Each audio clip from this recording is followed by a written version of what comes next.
শেখ হাসিনাকে হত্যাচেষ্টা মামলায় সব আসামি খালাস।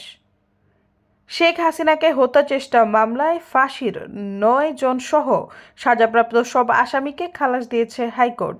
বৃহস্পতিবার বিচারপতি মোহাম্মদ মাহবুব উল ইসলাম ও বিচারপতি হামিদুর রহমান এ রায় ঘোষণা করেন। আদালতে আসামিদের পক্ষে ছিলেন ব্যারিস্টার কায়সার কামাল, তাকে সহযোগিতা করেন অ্যাডভোকেট মাহবুবুর রহমান খান, অ্যাডভোকেট মাকসুদ উল্লাহ। এর আগে গত 3 জানুয়ারি এই মামলার ডেথ রেফারেন্স ও আপিল শুনানি শেষ হয়। আলোচিত এই মামলায় 2019 সালের 3 জুলাই 9 জনকে ফাঁসি ও 25 জনকে যাবজ্জীবন ও অর্থদণ্ড দেন পাবনার অতিরিক্ত জেলা ও দায়রা জজ আদালত। আসামিদের সবাই বিএনপি ও এর অঙ্গ সংগঠনের নেতাকর্মী।